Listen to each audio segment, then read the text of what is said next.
Faleminderit.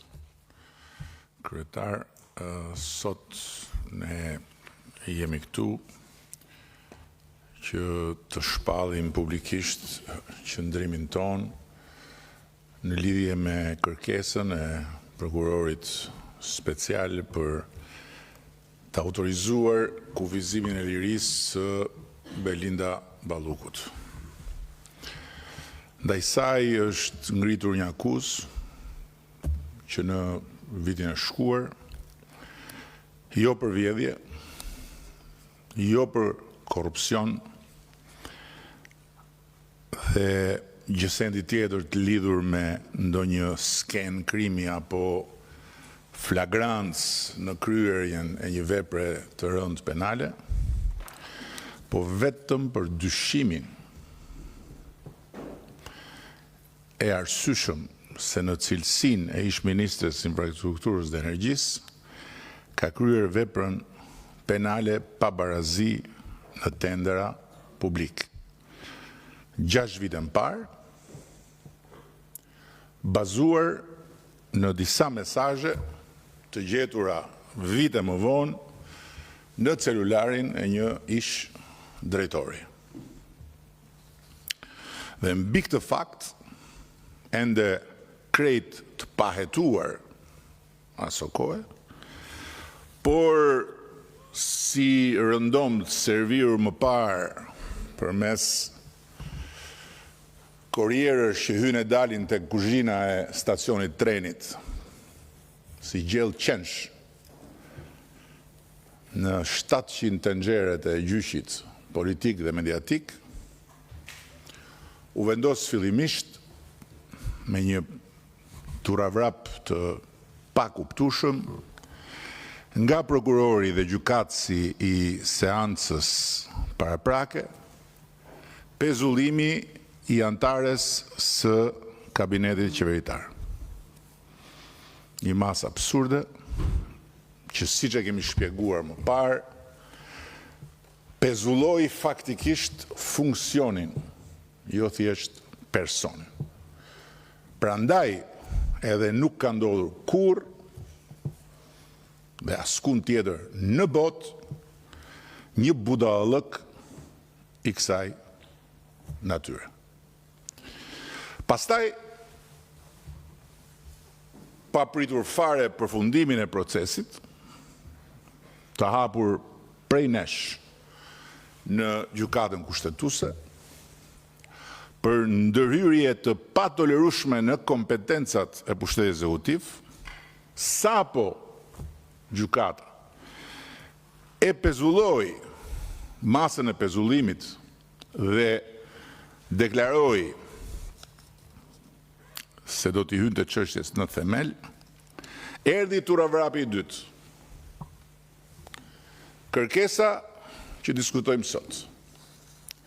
Dhe e diskutojmë me të drejtën që na jep Kushtetuta e Republikës Shqipërisë për të autorizuar ose jo arrestin e një deputeti,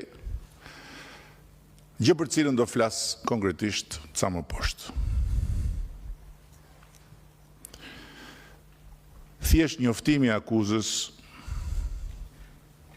në rrugën e Shtrëmbër dhe fatkeqësisht të bërë zakon nga grupet hetimore të stacionit trenit, të cilat i përdorin mediat si forca paramilitare të fajsimit dhe të asgjësimit publik të subjekteve të tyre, mjaftoi që ndaj Belinda Ballukut të ngrihen të tëra dallgët e detit të urrejtjes, që zien pa pushim në të 700 tenxheret e pazarit ton politik e mediatik, dhe të mblidhen të tëra rrjet e fantazive perverse të rrjeteve sociale, për ta kthyer njeriu në një kriminal me 300 vila, 2 jahte, 10.000 euro solucione magjike për një larje makine, ndërkohë rrugët e ndërtuara në periudhën e drejtimit saj u shëmbën që të gjitha nga korrupsioni, Fshirat u derdhen me gjyma dhe përmbytjet mbuluan edhe malet e Shqipërisë nga mungesa e kanaleve të vjedhura prej saj. Deti u bëkos për qenërinë e pazarit politik dhe mediatik dhe erdhi më në fund me thirrje histerike jashtëderdhjesh në bulevard.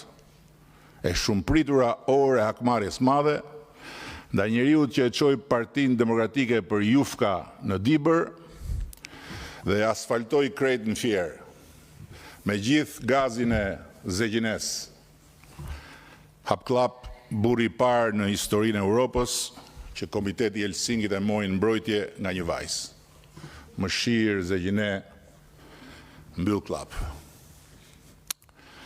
Por ndërkohë që Belinda Balluku u kthye në shtrigën që duhet djegur në turrën mesjetare të druve me zjarr molotovësh dhe tërë fondet e mobilizuara si asnjëherë më parë në këto vite nga burimet e shtetit, të organizmave financiare ndërkombëtare apo të sipërmarrjes private për infrastrukturën u kthyen në parat grabitura prej asaj vet, unë pikërisht sot duhet t'u them shqiptarëve se ndryshimin epokal që vazhdon dhe do të vazhdoj në sektorin e infrastrukturës dhe në sektorin e energjetik të vendit tonë nuk e solli koha. Nuk e sollën as thjesht parat. Para janë harxhuar plot edhe më parë për ato rrugët e lëna rrugëve. Nuk e solli askush dhe asgjë tjetër. Përpos votës tyre për këtë parti, për qeverinë e kësaj partie, ku bën pjesë edhe Belinda Balluku si antare e kryesisë Partisë Socialiste, si një ndër njerëzit tanë më të votuar dhe më të mbështetur nga zgjedhësit, e cila për 6 vjet me radhë drejtoi Ministrinë e Infrastrukturës dhe Energjisë, duke punuar pa orar, luftuar pa rezervë për të realizuar në afat dhe në cilësi objektivat ambicioz programit tonë qeverisës, mes 1001 vështirësish në këta 2 sektorë që e kanë vuajtur gjatë prapambetjen historike për shumë arsye. E di që edhe këtu mes nesh ka disa që mendojnë se fitoret shëmbullore elektorale të Belindës dhe skuadrave të udhëhequra prej saj në territor burojnë nga fuqia e pushtetit që ajo kishte. Kjo mbetet për t'u parë në zgjedhjet e afërta vendore në qarkun e Fierit, ku ajo do të vazhdoj të drejtoj qarkun dhe nuk do t'jetë më në asnjë pushtet ekzekutiv. Por ajo që unë di me siguri është një gjë tjetër, se pak kush nga ne këtu i mban si Belinda Balluku kontaktet me territorin, duke shkuar rregullisht në zonat që mbulon si drejtuese politike. Nuk kam fare në plan ta shpall as hero dhe as viktim Belindën sot, dhe uroj që në hetimin e çështjes për të cilën ajo akuzohet se ka kryer një vepër penale, prokuroria të shterojë çdo pistë që mund të çojë tek korrupsioni. Sepse në fund të ditës gjithkush pas të 18-ave varet vetëm nga këmbët e veta, me ligj dhe me zakon. Ndërkohë që unë si kryeministër, ndryshe nga sa mendojnë dhe flasin ata që se kanë idenë e kësaj detyre, nuk e kam as të mundur, por nuk e kam as të lejuar, qoftë nga ligji e qoftë nga zakoni, që t'i mbaj pishën asnjë bashkëpunëtori. Nuk kam ndërmend as t'ju them aq më tepër juve që e njihni më mirë se të tjerët, që Belinda është një njeri që durohet lehtë në punë. Pasi ca më shumë e ca më pak, e dim të gjithë se sa e lehtë është të merresh me të, sidomos kur i thot koka që ka të drejtë edhe do me çdo kusht që të dalë vetja.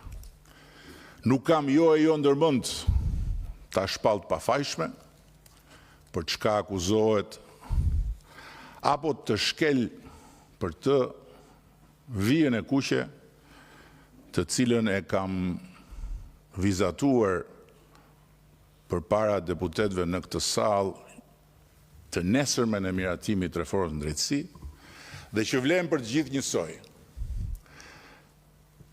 duke e marrë në mbrojtje nga drejtësia dhe duke hyrë në përmbajtjen e çështjes, gjëra që i takojnë ekskluzivisht avokatit apo prokurorit dhe gjykatësit. Jam si jam unë dakord me këta të fundit. Por nga ana tjetër, nuk kam ndërmend asë që një moment si ky t'i lë pa përmendur transformimet e mëdha në dy sektorët që ministria kanë drejtuar dhe ndjekur për ditë, pa ndaluar asnjë ditë. Gjatë tyre 6 vjetëve në vendin tonë janë ndërtuar dhe rindërtuar me standarde europiane rreth 1000 kilometra të rrjetit të ri rrugor kombëtar, nuk të llogaris rrjetin dytësor dhe tretësor, sepse nuk është në kompetencën dhe autoritetin e ministrisë dhe të qeverisë, por të bashkive dhe të Fondit Shqiptar të Zhvillimit. Ndërkohë, 40 kantiere janë aktualisht të hapura në gjithë vendin dhe do të jenë vlerështuar Shqipërisë 2030 në Bashkimin Evropian. Që nga aksi Elbasan-Rogozhin, i cili mbyllet në 2027 me ecuri mbi 60% aktualisht, tek Elbasan-Qaftana, që po ashtu mbyllet në 2027, duke i vënë në dispozicion jo vetëm Shqipërisë, po edhe Bashkimit Evropian, edhe NATO-s korridorin e 8, i cili për 30 vjet u bllokua në Komisionin Evropian nga të tjerë për të mos u kualifikuar dhe klasifikuar si korridor i rrjetit europian të transportit dhe e zhbllokuam ne në samitin e Bashkimit Evropian me Ballkanin Perëndimor këtu në Tiranë, dhe i cili njëkohësisht është shpallur korridor sigurie për mobilitetin e forcave të NATO-s. Edhe Elbasan Banj apo bypassi i Fierit dhe i Vlorës, rrugë të cilat numëroheshin dikur me daulle dhe me klithma majkrahi në inventarin imagjinar të mira kilometrave të ditëziut dhe të punëziut që i ra për hisë Shqipërisë dje dhe i ka rënë përfyti opozitës nga lindja dhe deri në agoninë e saj, po të cilat në fakt ishin vetëm gropa, borxhesh dhe plagë të hapura rrugëve, janë vepra që janë kryer pikërisht në këto 6 vite. Ashtu siç u kryen dhe Orikum Dukati, apo tuneli Llogaras, për të cilin flitet në Havane tymit të tenxhereve dhe në uturakët e qimbellinjve për miliona e meleona të vjedhur, po të vetmen miliona e meleona të vërteta deri tani që flasim, janë ato të përfituarat më tepër nga rritja e fluksit makinave drejt bredetit jon, për ekonominë dhe financat e vendit. Palas Dërmiu, Kardiq Delvina, e shumë premtuar dhe ajo, madje edhe ajo në atë inventarin imagjinar të ditë punëziut, por e realizuar vetëm në të njëjtën periudhë. Korçer Sega, tjetër vlerë e madhe e shtuar. Qukës Qaploqa, një grop në formë humnere e Derdimenit të lartë përmendur, e cila në mbetin kurriz bashkë me projektin e hartuar nga analfabet me 2 gishta. Dhe e nisëm krejt nga e para si projekt, duke e bërë fytyrën sholl me kreditorët e huaj për të vazhduar të mbështesin. Ka përfunduar dhe. Bajpasi i Tebelenës, Ura Ali Pashës, Malish Lozhani, Berat Ballabani, për të vazhduar me Thuman Kasharin dhe me rrugën e Arbrit. 2 ondra në Beze për shumë e shumë vite, kur thonë Tironësit, ndërsa sot janë realitete me dobi të jashtëzakonshme. Apo Unaza e Madhe e Tiranës. Edhe këtë e llogariste Katrani i Madh në atë inventarin imagjinar të mira e mira kilometrave, u bë realitet vetëm pasi ju qep Ministria e Infrastrukturës. Tamam duke qëruar oris, kur i thonë Llafit, se në çdo 100 metra kishte një problem. Jo shpronësimi i pa bërë këtu, jo kanali atje, jo kablot e nëndhepshme të RTS më tutje, jo kolektori poshtë, jo lumi me klubit nën vete, jo përroj me lavazhin mbi vete, jo dreqi me leje, jo i biri pa leje, jo ky me legalizim, jo ai në proces legalizimi, jo ata që s'luanin vëndi se kanë qënë me ne, jo ata që s'hapnin rrugën se ishin me ata, jo drejshri dhe të bit, që nxisin ato protestat me bllokime këtu e atje, bam bariu e bam i biri, bum falliu e ham i ati, derisa u qëruan të tërë dhe u krye edhe Unaza e Madhe e Tiranës. Bulqiz Martaneshi, Maqellar Peshkopia, Ura e Madhe e Kuksit, bashkë me viadukte dhe rrugës Kombit, të tëra të mbetura në Havane premtimeve dhe të pritjeve shumë vjeçare, u mbyllën dhe ato. Doli dhe rruga e Kombit nga jo gryka e shishes, pa llogaritur gjithë peripecitë e tjera të saj.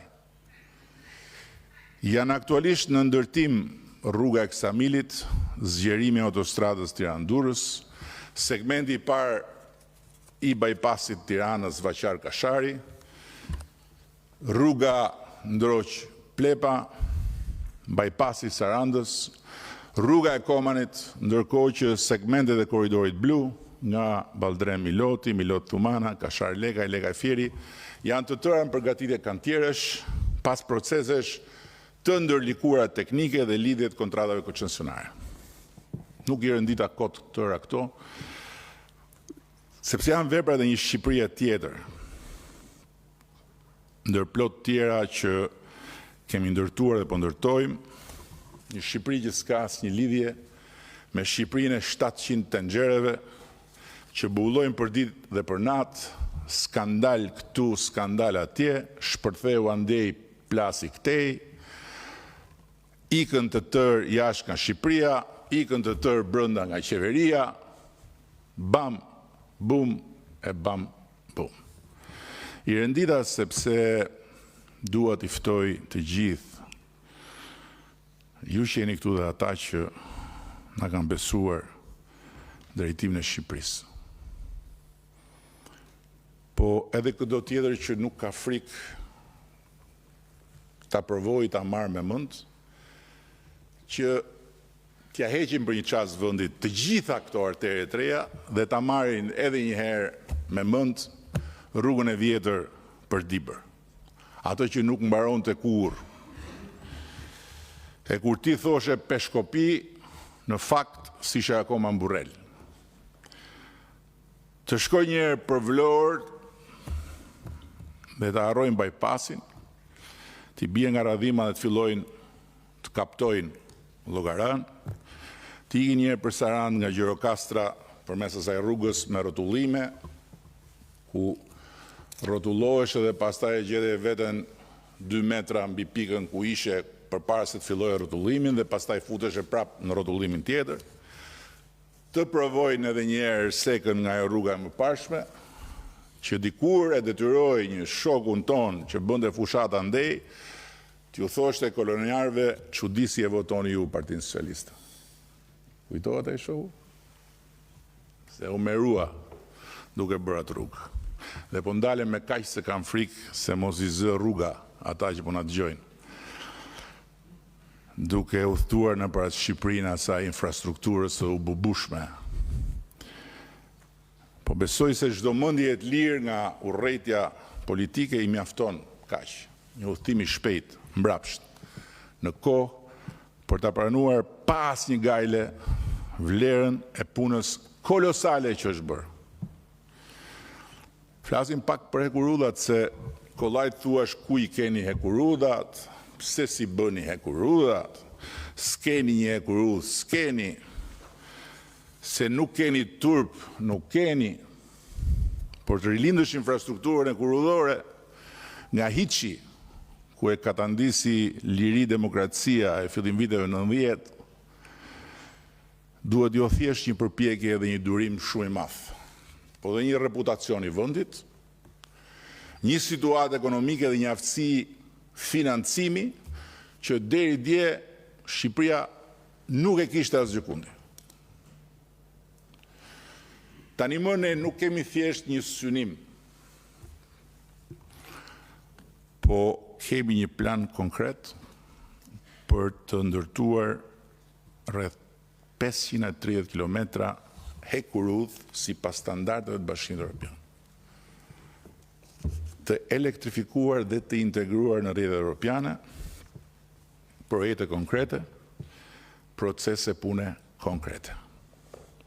Hekurudha Durrës-Tiranë, aeroporti i Rinasit, aktualisht në ndërtim, do të jetë linja e parë e elektrifikuar në vend, me 12 stacione përgjatë saj, e cila do të nisë operimet në fillim të vitit të ardhshëm.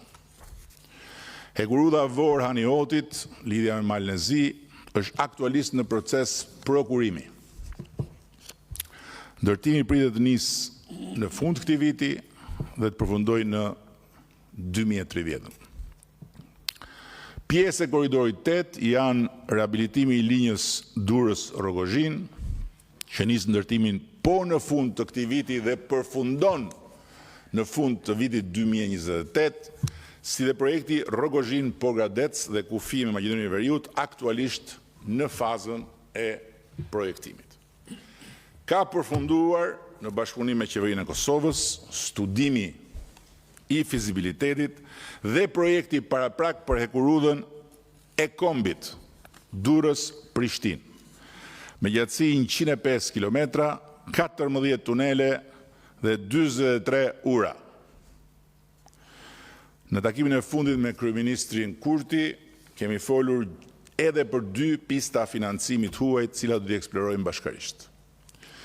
Ka nisur hartimi i projektit detajuar për linjat Vlorë, aeroporti i Vlorës dhe Sukt-Porto Romano, që do të lidhin portet dhe aeroportet me rrjetin e hekurudhor, ndërkohë që po studiohet edhe rindërtimi i rrugës i hekurudhës Durrës-Vlorë. Për herë të parë me qeverinë tonë, edhe kjo diçka e këtyre 6 viteve, sepse nuk dua t'i kthehem kohës kur erdhëm për të qeverisur dhe u bëm me detyrim përcaktim zjarr fiksa dhe mbyllës gropash nga të 4 anët. Sa në financat e shtetit, e sa në rrugët e rëna e rrugëve, e në çdo sektor tjetër. Një strategji reale, funksionale e kombëtare e aviacionit civil. E fokusuar në infrastrukturë, në konkurrencë dhe në ndërlidhje, që e ka rritur aksesin e qytetarëve në aviacion nga 13% që ishte në vitin 2019 në 34% që është sot. Liberalizimi i tregut ajror ka sjell operatorë të rinj duke ullur çmimet e biletave, duke rritur numrin e fluturimeve direkte nga Tirana dhe duke bërë Tiranën pikën kyçe të aviacionit rajonal.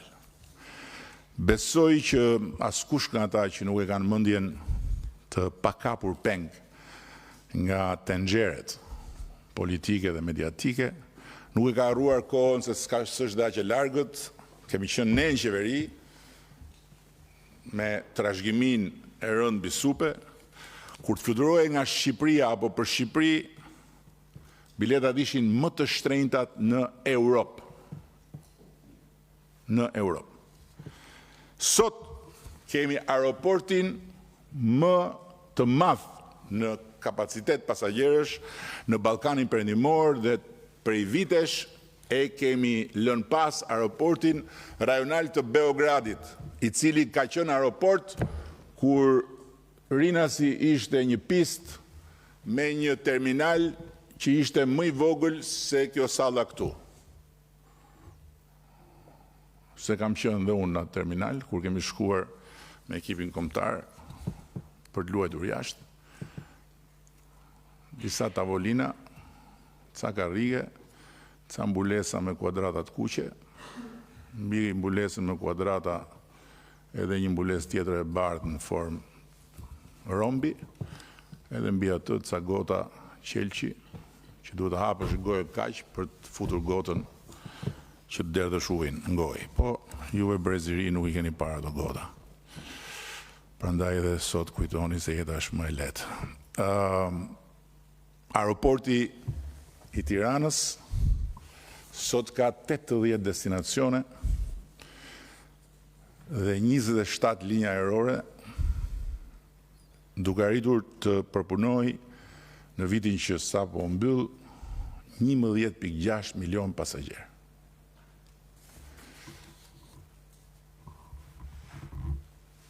%247% më shumë krahasuar me vitin 2019. Para se të futej në funksion gjithë strategjia për cilën fola. Aeroporti ndërkombëtar i Vlorës është në fazën përfundimtare të ndërtimit dhe do të fusë në Shqipëri përveç fluturimeve transoqeanike edhe modele të reja biznesi të aviacionit, kargon edhe mirëmbajtjen e avionëve, gjë për të cilën është nënshkruar edhe marrëveshja.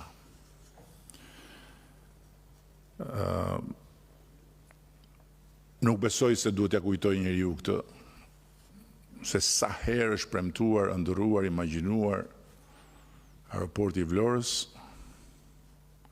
por tani që po përfundon, mund të them që për Vlorën më e mira është e gjitha përpara në drejtim të perspektivës ekonomike. Ndërtimi i portit të ri tregtar dhe ushtarak me një krah në Porto Romano parashikon trefishimin e kapaciteteve përpunuese aktuale dhe krijimin e një zone të lirë ekonomike, parku logjistik, ndërkohë që hap rrugën e 2 porteve të reja të thata në Prishtinë dhe në Shkup, duke krijuar një nyje të re me fuqi strategjike dhe logjistike të konsiderueshme.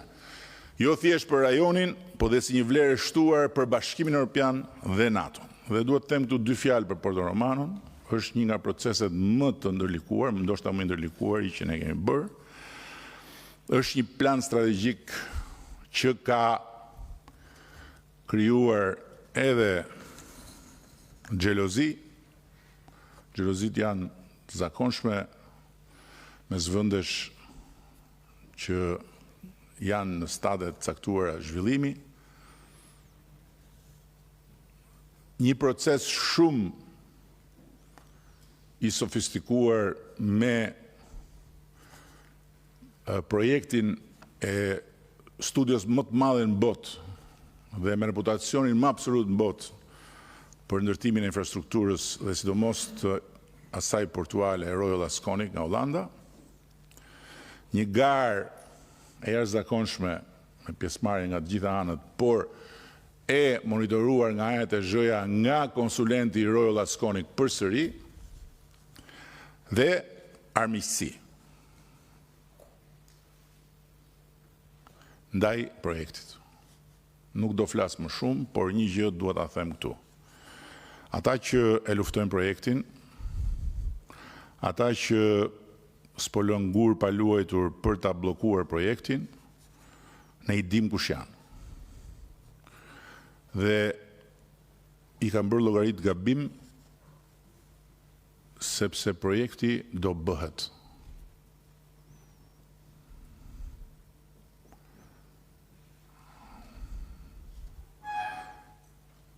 Unë nuk kam plan B vetëm për Bashkimin Evropian.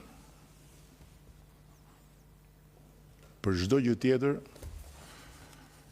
jam të C-ja.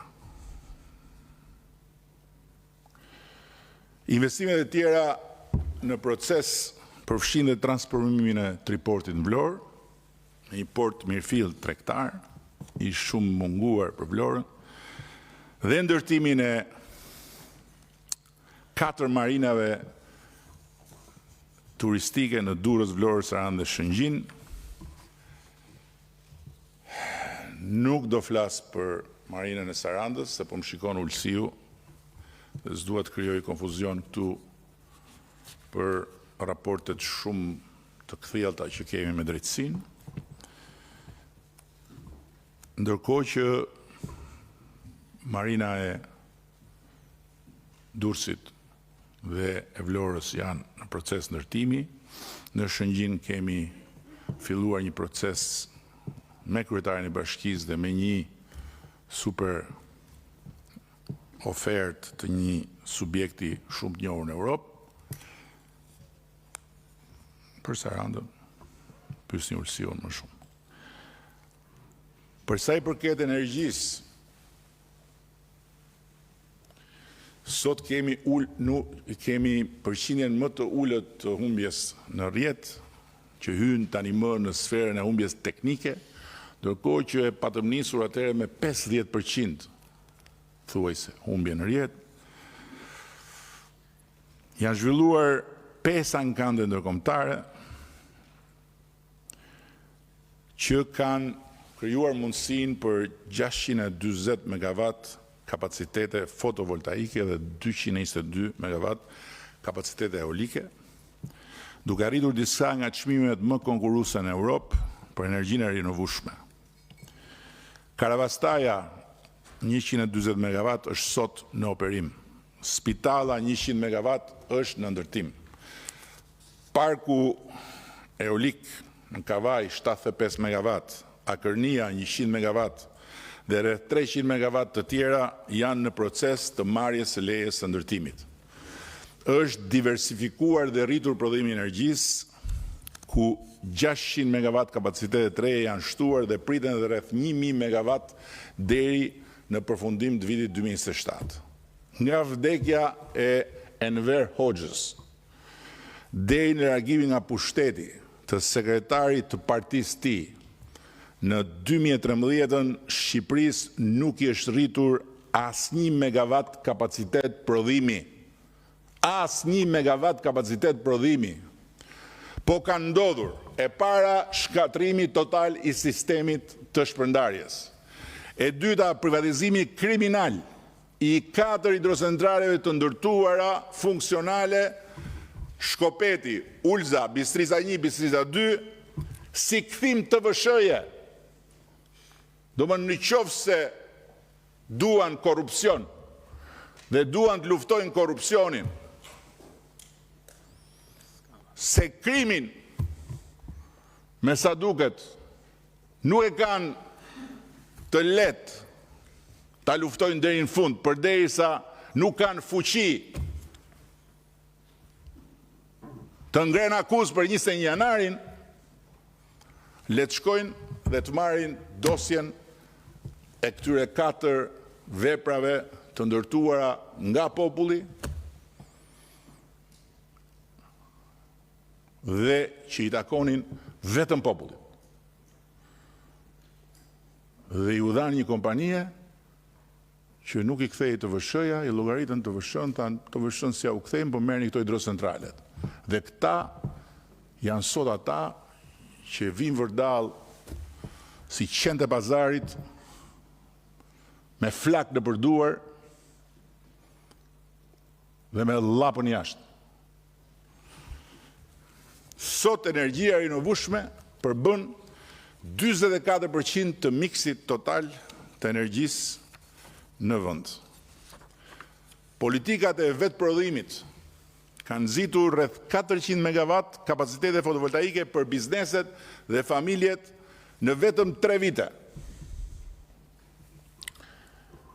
Është përmbyllur dhe reforma për liberalizimin e tregut të energjisë dhe ndarjen e funksioneve të prodhimit, transmetimit dhe shpërndarjes sipas standardeve të Bashkimit Evropian. Të gjitha këto kanë ndodhur në këto vite. Në drejtimin e atij njeriu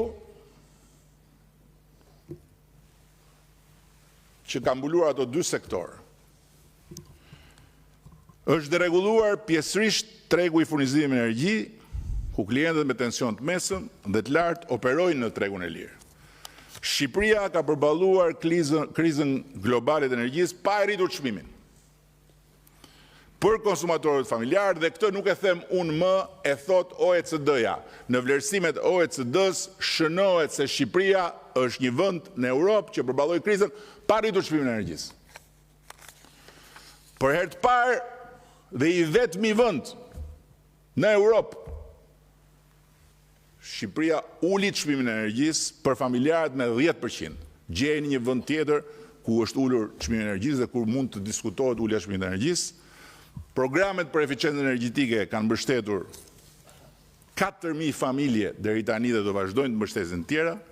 Është krijuar bursa shqiptare e energjisë elektrike nga operatorët e Shqipërisë dhe të Kosovës, ku volumet sot krahasuar me ditën e krijimit 2024 janë rritur me thuajse 50%. Është forcuar integrimi rajonal përmes projekteve të interkoneksionit me Maqedoninë e Veriut dhe Kosovën, dhe aktualisht po punohet për të trefishuar kapacitetet me Greqinë, si dhe për të ndërtuar linjën e transmetimit me Italinë. Po zbatohen projektet për të rehabilituar kaskadën e Drinit dhe për të modernizuar asetet ekzistuese. Investimet e keshit drejt për drejt përfshin 75 megawatt kapacitet fotovoltaik, 110 megawatt termik dhe projektin pump storage me rreth 300 megawatt. Ndërkohë, përmes bashkëpunime ndërkombëtare, veçanërisht me Mazdarin e Emiratet Bashkuara, do të fillojë gjenerimi i kapacitetet të reja, duke filluar nga parku fotovoltaik i Tragjasit 120 megawatt. Ka nisur projektet për infrastrukturën e karikimit të automjeteve elektrike. Projekti Nur në bashkëpunim me Sokari do të mundsoj për herë të parë përdorimin e gazit natyror në Shqipëri si një burim energjie i cili rrit sigurinë e furnizimit dhe sigurinë energjetike në vend, ndërsa marrëveshja që përmenda, ajo trilateralja me Italinë dhe Emiratet e Bashkuara për transmetimin në ujor të energjisë, do ta vendosë Shqipërinë në një pozicion të ri strategjik edhe në këtë fushë. Dhe e fundit që kam është motamo nga World Economic Forum, Shqipëria renditet në krye të klasifikimit për qëndrueshmërinë e sektorit energjetik. Nuk e lë dot ujin pa e sjell këtu, sepse reforma e ujit ka marrë tani më një pamje të qartë për ku po shkojmë. Në 2022 u përmbyll faza e parë e reformës, rajonalizuam shoqëritë, i reduktuam nga 58 në 14 që të rrisnin performancën financiare të sektorit. Në 2024 nisëm për herë të parë subvencionimin e ujit për kategoritë caktuara të klientëve më vulnerabël. Kemi zhvilluar sistemet digjitale për monitorimin e burimeve ujore dhe depove, si dhe përfunduar një projekt për digitalizimin e shërbimeve për qytetarët. Janë realizuar mbi 35 miliard lek investime në këtë sektor. Furnizimi 24 orë është arritur në 43 zona urbane dhe 98 zona rurale. Arktimet kanë shkuar në një nivel rekord me 11.2 miliard lek në 2024, rritje me 13%, ndërkohë që pagesa e faturat e energjisë nga shoqëritë e usjellësit që nuk paguan energjinë ka arritur në 93%. Shoqëritë e usjellësit kanalizimeve kanë arritur të mbulojnë kostot e operimit, diçka që nuk ndodhte më parë. Dhe të mirëmbajtjes duke treguar që janë shëndoshur financiarisht në pikën ku mund të kalojmë në fazën tjetër të reformës. Kanë përfunduar mbi 200 projekte për rindërtimin dhe ndërtimin e usjellësve në këto vite, rrjetesh kanalizimi, impiantesh trajtimi të shpërndarë në të gjitha qarqet. Janë 80 kantiere në proces. Tani unë jam i bindur se kjo pasqyrë faktesh dhe shifrash, sa kokëforta aq dhe domethënëse nga dy sektorët strategjik që Belinda Balluku ka drejtuar si titullar politikit tyre, do të gjuhet dhe do të pështyhet nga tër lukunia e pazarit të tenxhereve politike dhe mediatike, si të ishte një flet lavdërimi me fotografinë e saj. Por faktet janë fakte. Dhe asgjë nuk i ndryshon dot. Ndërkohë që për mua, për ne, këto nuk janë faktet e pafajësisë apo të amnistisë, për çfarëdo faj mund të ketë bërë Belinda, të cilin sidoqoftë nuk e përcaktojnë dot as një prokuror, as dy uturak mediatik qimbellinj, që mbledhin e hedhin jashtë nxjerrjet e urrëties ndaj nesh, duke pastruar para dhe duke bërë evazion fiskal në sytë e mbyllur të prokurorisë që i ka dosjet për të dyja këto akuza të depozituara institucionalisht nga tatimet e Republikës Shqipërisë. Po tatimet e Republikës Shqipërisë janë të Republikës, prandaj nuk janë aq të rëndësishme se sa janë qimbellinjt, që janë të hurit dhe të litarit.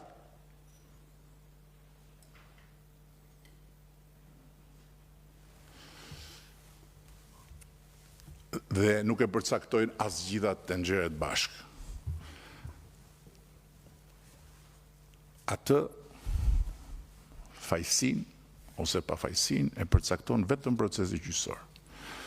Ndërsa pasqyra e fakteve të një pule kolosale nuk i takon kursesi një individi thjesht me një rol të pamohueshëm në të gjithë zinxhirin e arritjeve në dy sektorë kaq të rëndësishëm, po të gjithë atyre që kanë pasur një rol për të luajtur nga skuadra e qeverisë tek ajo e Ministrisë Infrastrukturës, duke filluar nga Sindi 32 kile, që na doli dhe njeri për të kontrolluar shtëpia në 6 mëngjesit, deri tek i fundit, bashkë me drejtuesit dhe ekipet e institucioneve dhe ndërmarrjet varësisë, pa haruar padyshim deputetët e komisioneve të lidhura me ata sektor, si dhe mbështetjen vendimtare që grupi socialist i ka dhënë të gjitha reformave të bëra. Dhe për këto fakte, për këto arritje, për të gjitha përpjekjet dhe mundin që është dashur drejt këtu, që të gjitha ata që kanë bërë detyrën e tyre, përfshirë patjetër edhe ministren e infrastrukturës dhe energjisë, si përgjegjëse për dy sektorët, meritojnë vetëm respekt. Ndërsa, të gjitha atyre njerëzve të zakonshëm të këtij vendi, me kushtin që të mos jenë pjesë të turmës së qorrave dhe të shurdhve, me molotov në gojë dhe në duar, por që mund të jenë mbështetës tanët, siç mund mos jenë mbështetëstanët, dhe që si do qofshin, e kanë gjykuar tani më pa gjyq, dënuar pa i dhënë as të drejtën të mbrohet në gjykat për çka akuzohet, dhe duan ta shohin në burg Belinda Ballukun. Pa pritur as të hapet dera e sallës gjyqit për të nisur procesin, u them që t'i bëjnë vetes një pyetje. Ku ndryshojmë ne? Që të gjithë ne sot, apo të paktën, ku duhet të ndryshojmë ne, shqiptarët e sotëm, pavarësisht bindjeve dhe simpative tona, politike apo njerëzore, nga ata që dje e deshën me do e mos të pushkatuar gjyshin e saj, apo nga ata që regjimi komunist i gjyshit të saj i deshi me do e mos të pushkatuar, të burgosur, të syrgjynosur, pasi u a bëri fillimisht gjyqin në gazet, në radio, në televizion, dhe i dënoi në emër të popullit, pa u dhënë as të drejtën të mbrohen në sytë e popull. Kjo nuk është një pyetje që unë e bëj sot për të mbrojtur Belinda Ballukun nga e vërteta, që i takon vetëm procesit me saj dhe drejtësisë. Sepse unë nuk jam avokati as kujt këtu, përballë një akuzë të ngritur nga prokuroria, ndaj kujt do qoftë këtu brenda apo pranë nesh.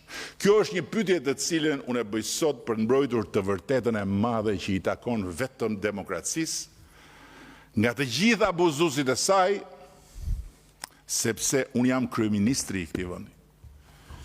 Përballë një sfide historike të marrë përsipër nga Partia Socialiste dhe nga unë vetë si udhëheqësi i saj. Kjo e vërtet e madhe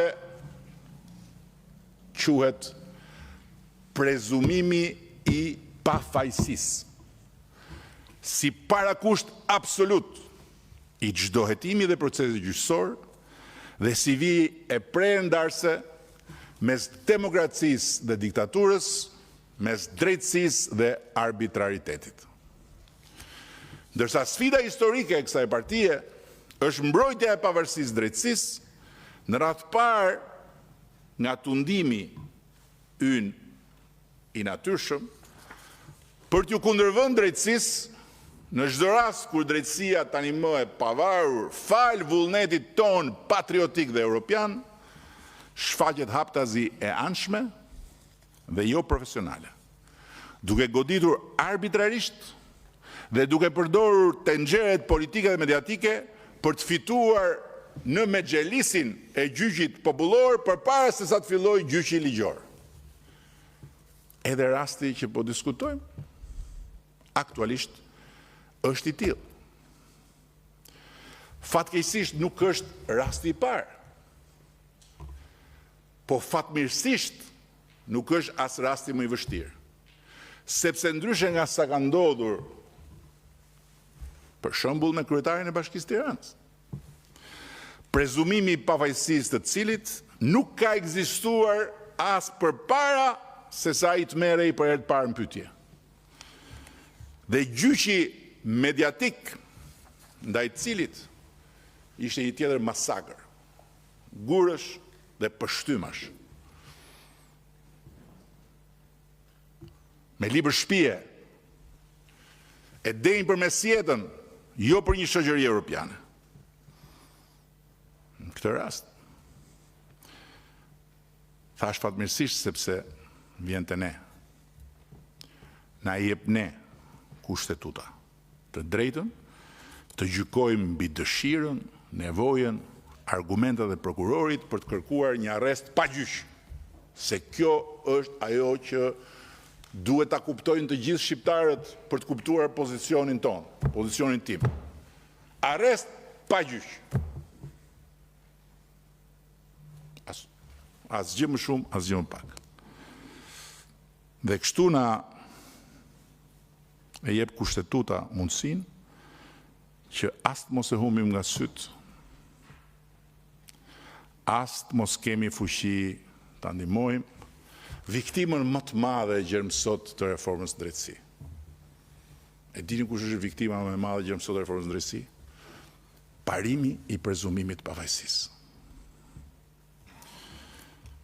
Që ne të ngrem dorën për të votuar kërkesën e arrestit për Belinda Ballukun, me kartonin që na e kanë dhënë socialistët dhe mbështetësit tanë, përfshirë dhe ata të kryeqytetit socialistëve në Fier, na duhet të kemi të paktën njërën nga arsyet që kemi pasur kur e kemi bërë këtë më parë. Nuk po them të kemi sken krimi, të kemi kushte flagrance, apo të kemi qoftë dhe një provë bindse për tentativ, arratisi apo prishje të provave, të cilat janë normalisht arsye sine qua non për paraburgimin, sepse sjellin një lëndim relativ të detyruar të parimit të prezumimit të pavajsisë. Por po them të paktën njërën nga arsyet që kemi pasur kur e kemi bërë këtë më parë. Dhe në kujtesën time, qysh për reformës drejtësi, ne kemi votuar për 2 arreste. Njëri për shkeljet përsëritur të vendimit të gjykatës, pra një votim automatik, pa nevojë për ndonjë diskutim. Tjetri për plot zeza, korrupsion, pastrim parash, fshehje pasurie, gjëra që na krijuan bindjen që kërkesa e prokurorit ishte e përligjur. Në këtë rast kemi asgjë nga këto. Ndërkohë, unë kam dhe i problem tjetër. Materiali shumë voluminos që e shoqëron kërkesën, siç u tha dhe nga prokurori 16.000 faqe, është në fakt tregues i dobësisë së madhe që ka kërkesa. Sepse ato 16.000 faqe janë një kolpo e bukur propagandistike për t'ju quar fjalë gjithë shqiptarëve të etur për drejtësi që janë 16.000 faqe me vjedhje. Në fakt, ato janë studime, janë projektime, janë prokurime, janë vendime, janë urdhresa, janë arkiva e Ministrisë së Infrastrukturës së Drejtësisë gjatë periudhës drejtimit Belinda Ballukut, e marrë me kamion dhe e çuar për të futur në dosje, një dosje që nëse përbën provë për diçka, është prova më e fortë e punës së madhe serioze të Ministrisë së Infrastrukturës dhe Energjisë. Të tjerat janë dokra. Unë nuk jam në njohës i procedurave të kuvendit, por personalisht ja kam thënë dhe shokëve të Këshillit Mandate, po t'isha një nga ata, unë do i ktheja mbrapsht. Ato 16.000 faqet, si një qasje jo serioze. Për mua ofenduese, po unë mbase ofendohem lehtë. E përfaqësuesit pushtetit të pavarur gjyqësor ndaj përfaqësisë së pushtetit pavarur legislativ.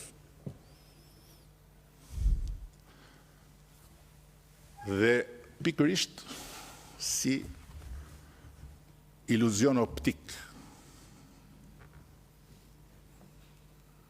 I mbani mend kur keni qenë fëmijë ato pasqyrat e thyera që kapnin diellin dhe ja përplasin syve dikujt, një gjë e vogël dhe duket sikur të vinte gjithë dielli përballë, ashtu janë ato 16.000 faqet.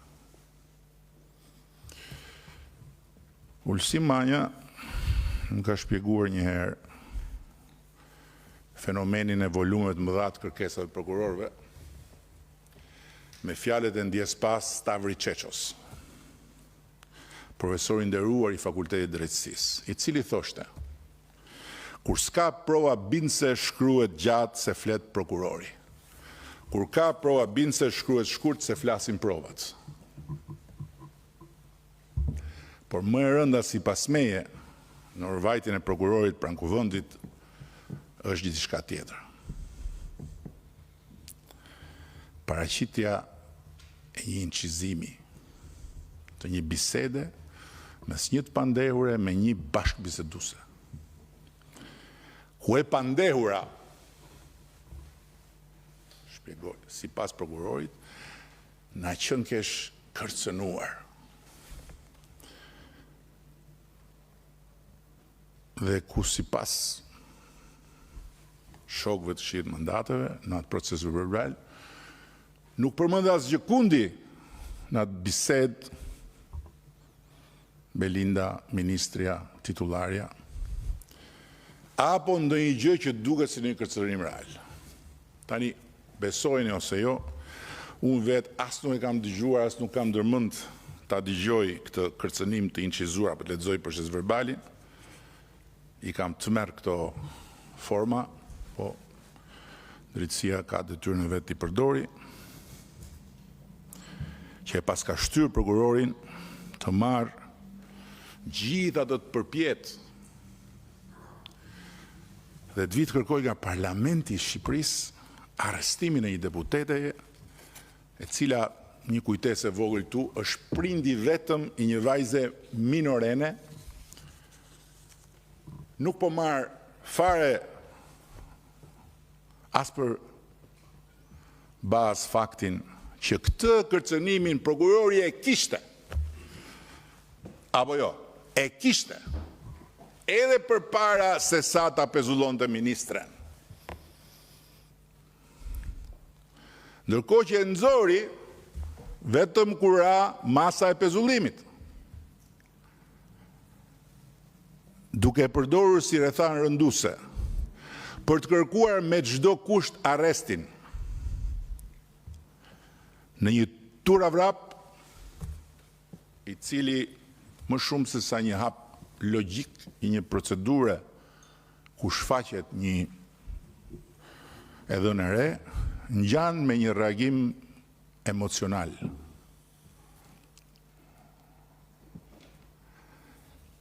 Ndaj rrëzimit masës pezullimit nga gjykata kushtetuese. Po nejse. Unë nuk po them fare as që një thënie e një të pandehuri në të njëjtin procedim nuk ka vlerën e dëshmisë. Dhe thëniet e tij merren me rezervë pasi nuk mund të konsiderohen si provë në kuptimin që ka prova në kodin penal. Dhe këtë e thot kodi, nuk e them unë, por nuk e quaj. Unë po e zë tani se e pandehura i thot bashkëbisedueses në telefon. Belinda Balluku personalisht më ka lidhur pas karrigës. Më ka vënë në fyt një thik që kishte edhe disa pika gjaku të tharë. Dhe më ka thënë do të të vras. Po nuk the kështu, apo po nuk bëra ashtu. Unë po e marrë që prokurorët kanë sjell këtë. Tani, a ka njeri të ma tregoj mua si mund të vihet në kuvendin e Shqipërisë me kaq? Me një muhabet të tillë telefoni, pa bërë asnjë ballafaqim, pa bërë asnjë kryqëzim dëshmish, pa bërë asnjë verifikim kur ndodhi kjo thagmë, sa do në mënyrë të tmerrshme të përshkruhet ajo në një bisedë telefonike mes dy grash, ose burrash, se burrat janë më të këqij se gratë kur flasin në telefon. Aq më tepër një i pandehur me i tjetër. Si u merr ka mbrapa hekurave kaq kollaj? Njeri, se folën dy veta në telefon. Dhe kjo është një provë e re që s'është as e re. Dhe kur mendoj që vihet me këtë kollajllëk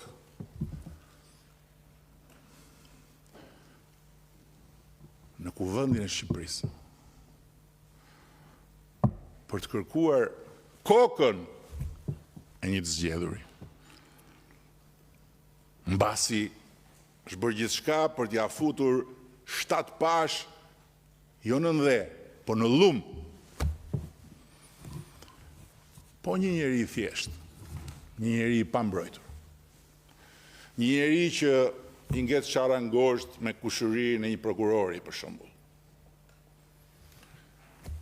E parafitoron ju si mund të haj fletën e arrestit, surratit, me një logjik rrafsh, si kjo? Dhe në fakt, ku shef këtë,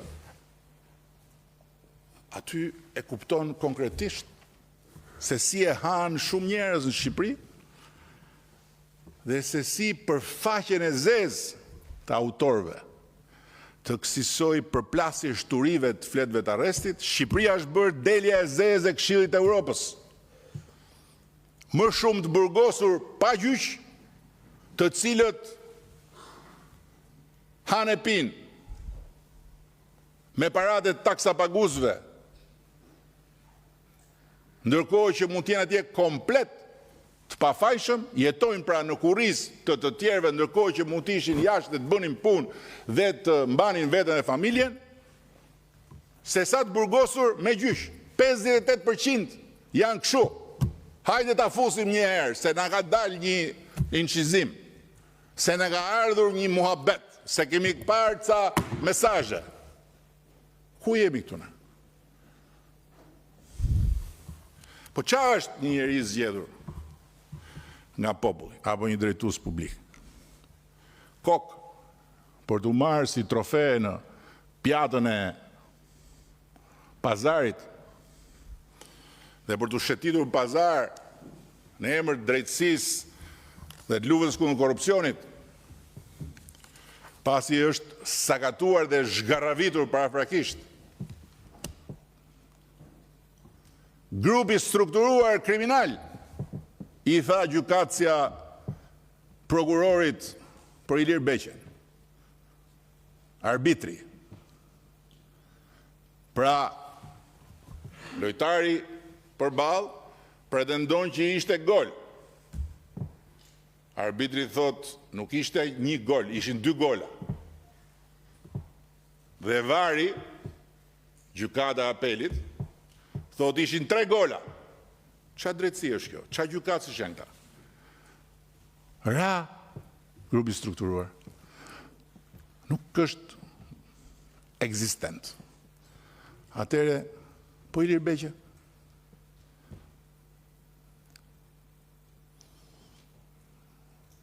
S'kam folur ndonjëherë për të, duke respektuar vijën e kuqe, po tani që ka një vendim, mbasi u ngrit dhe ul si organizatori një grupi strukturuar në të 700 tenxheret politike dhe mediatike, s'pas ka pas grup strukturuar. Në gjithë botën normale, prokurori kërkon, gjykatësi frenon. Këtu prokurori kërkon, gjykatësi vrapon.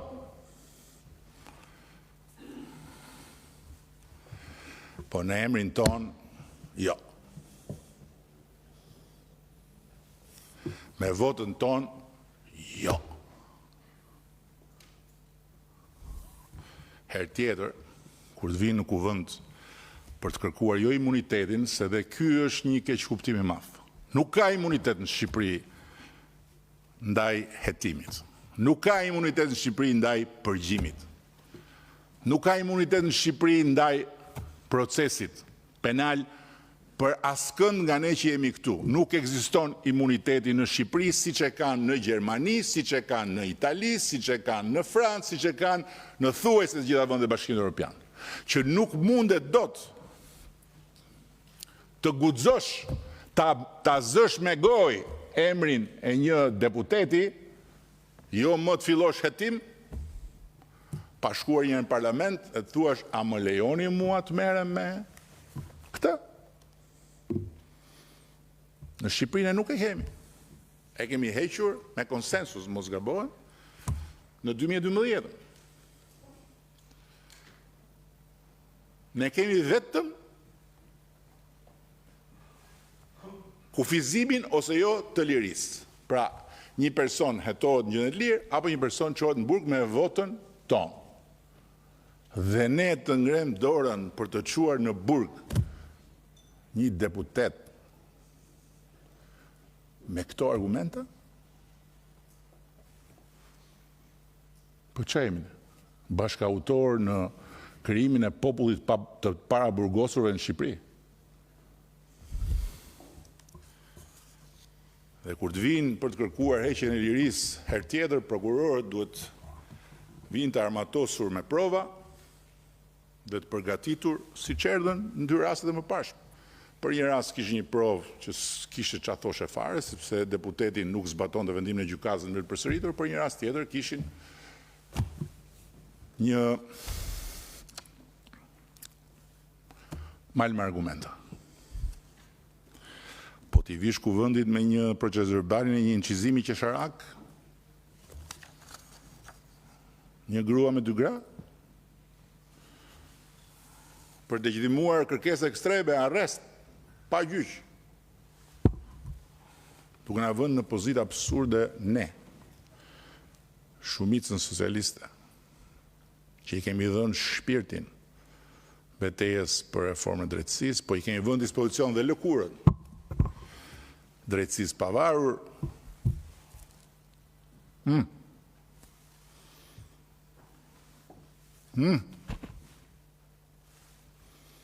Bëni që keni për të bërë. Ku është parë kjo forcë politike në historinë e Europës? Të Europës. Hapini gazetat, lexoni çfarë thot motra ime atje për gjykatës e për prokurorët.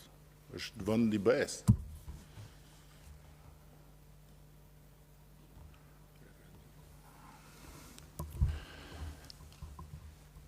Ama digniteti i parlamentit nuk ka dalë në pazarin e gjës gjallë, nuk është me dorën tonë. Pastaj, se bëjnë 700 tenxheret për ne, ne se frenojmë dot se s'kemi çaj bëjmë. Jemi vend i lirë, dekriminalizuam edhe shpifjen për tenxheret. Apo jo? Toni Gogu me Melinda Dhukën. Tani, unë e di shumë mirë që do thonë që nuk do thonë prapë, po ata kur nuk kanë lënë dhe nuk do lënë gjë pa thënë në të gjitha rastet, po ky është një qëndrim i prerë kundër dhënies së autorizimit për arrest të një deputete dhe është po aq parimor dhe i domosdoshëm sot, sa që është edhe një qëndrim paralel i prerë në mbështetje plot drejtësisë për të hetuar, gjykuar, vendosur e pa trysnuar nga pushteti ekzekutiv apo shumica parlamentare. Mosdhënia e lejes për arrest nuk është trysni, është thjesht kryerja e detyrës tonë. Vinit na kërkoni këtë, nuk keni kushtet për të pasur pranimin tonë. Le ta hetojnë deri në fund Belinda Ballogun. Dhe le ta ulin gjyq për akuzën e pavarësisë në tendera të para 6 viteve, për cilën i kanë dispozicion të tëra çfarë u duhet,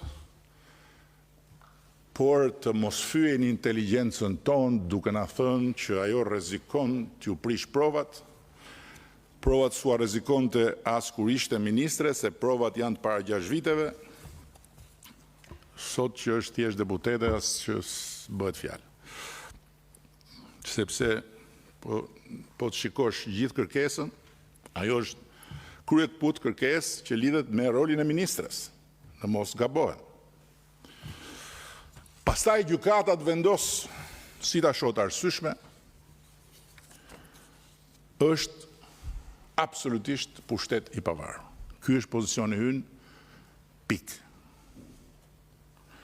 Ideja se hajt më këta janë gjithë njësoj, edhe po s'pati prova për këtë, që po themi kush e di sa të tjera kanë bërë që ne si dim, prandaj kur bie lapsi let bjerë, e pastaj generali, oficeri, ushtari, kush të dali,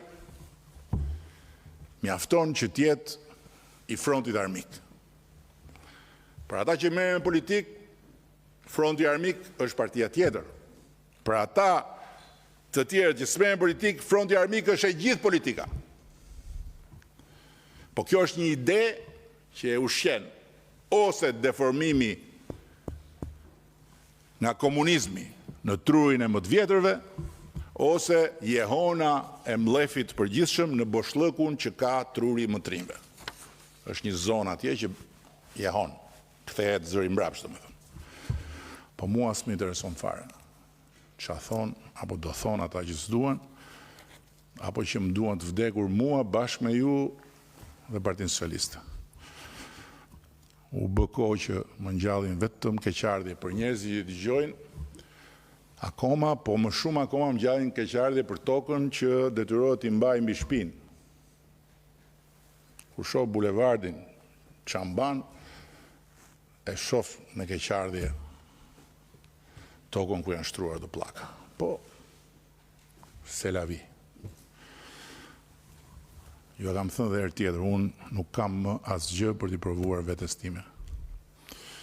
Kam hequr çdo lloj meraku që ka normalisht njeriu, e kam sprovuar veten në çdo nivel, qoftë si njeri në arenën politike këtu, qoftë si shqiptar në arenën ndërkombëtare. Këtu jam akoma për të dhënë gjithçka që kam brenda vetes, që bashkë me ju të mos lejoj që Shqipëria të humbas mundësinë e jashtëzakonshme historike, të cilën e kemi krijuar me shumë mund, me shumë durim, po dhe na është krijuar nga rrethanat e reja gjeopolitike të kontinentit për të bërë brenda kësaj dekade vend antar i Bashkimit Evropian. Duan apo s'duan ata që s'duan, ne po bëjmë histori. Shqipëria e sotme është një Shqipëri tjetër nga ajo një dekade më parë. Prandaj është tetë e rëndësishme që të mos e humbim për asnjë çast nga syt këtë të vërtetë. Dhe ne nuk na lejohet të bien pre presionit përditshëm të 700 tenxhereve, po jemi detyruar ta bëjmë historinë deri në fund me antarësimin e Shqipërisë në Bashkimin Evropian. Prandaj është tetë e rëndësishme po ashtu që të mos e harrojmë për asnjë çast edhe të vërtetën se pa Partinë Socialiste si një skuadër në formë, që duhet jetë në formë për çdo ndeshje, si skuadër, me strategji të qartë, me angazhim të madh kolektiv, me disiplinë të fortë në udhëheqjen e vendit, Shqipëria jo që nuk e arrin dot majën për ku po ngjitet hap pas hapi, po mund të kthehet mbrapa sa hapen mbyll syt. Shumica dërmuese shqiptarëve e din shumë mirë këtë. Prandaj na votojnë masivisht, jo se nuk i shohin të metat tona, jo se na i falin, po i gëlltisin gabimet tona, por ama din këtë. Pavarësisht se si e keq lexojnë votën e tyre, gjysmë analfabetët politik të frontit të kundërshtarëve tanë të mosozotshëm.